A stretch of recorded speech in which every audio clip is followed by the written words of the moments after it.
Il y a également un élément à prendre en compte pour cette équipe troyenne, c'est qu'elle réussit plutôt bien face au LOSC. Les Troyens qui sont invaincus face à l'équipe lilloise depuis 2001. La dernière défaite des Troyens face au LOSC, c'était ici même en 2001.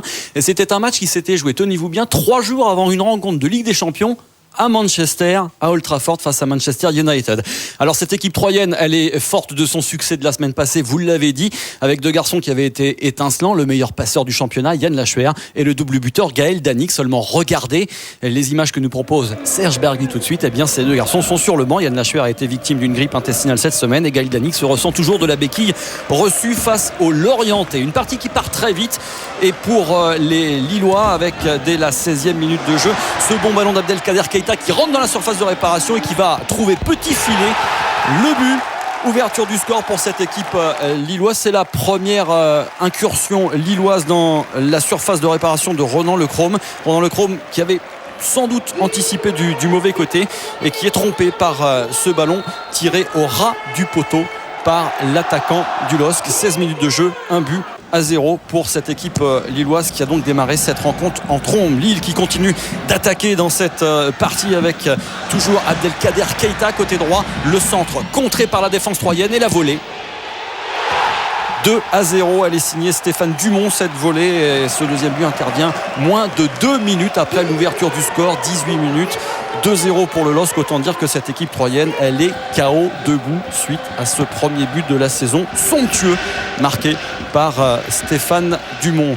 Joie pour Tony Silva, un petit peu d'abattement côté troyen avec Jean-Marc Furlan qui reste perplexe sur son banc et pendant ce temps, eh bien, le LOSC continue d'attaquer dans cette première période avec beaucoup de circulation de balles, des mouvements d'école avec cette ouverture magnifique pour Abdelkader Keita et la suite se passe quasiment de commentaires. Contrôle de poitrine, frappe pied gauche enchaîné pour son premier doublé de la saison. Abdelkader Keita, ça vaut bien une petite danse et on voit qu'au départ il n'y avait pas du tout hors-jeu et surtout qu'à l'arrivée il y a un superbe mouvement technique, contrôle de poitrine et la frappe pied gauche enchaînée. 35 minutes de jeu et 3-0 pour les Lillois qui bénéficient, il est vrai, d'une défense un petit peu lâche de la part des Troyens. Les Troyens qu'on va voir pour la première fois de la première période à l'attaque en toute fin de première mi-temps avec Benjamin Nivet qui va décaler Matuidi sur le côté. La frappe de Matuidi passe assez largement à côté des buts de Tony Silva. On va en rester là dans cette première période ou presque avec une dernière occasion peut-être pour des Lillois qui ont vraiment pris confiance à l'image de Michel Bastos, le Brésilien.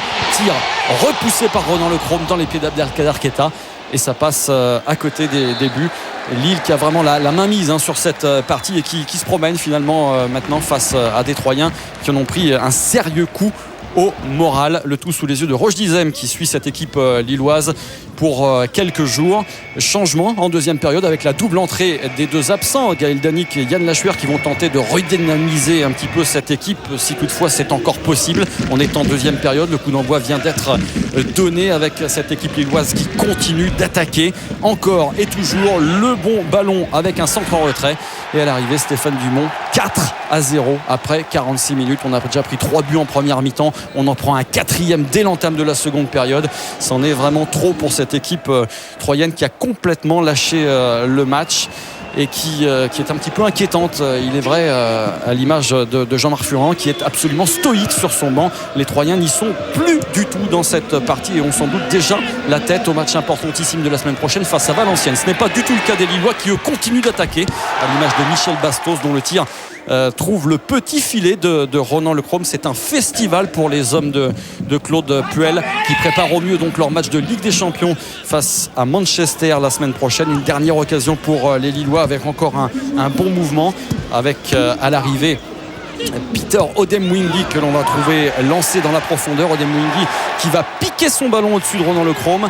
Cette fois, heureusement pour les Troyens, ça va passer au-dessus des buts. 4-0, ce sera donc le score final pour cette équipe lilloise. Fin de série pour les Troyens qui continuent d'être concernés plus que jamais par le maintien. Et Lille, de son côté, renoue avec la victoire et retrouve une place plus conforme à son standing.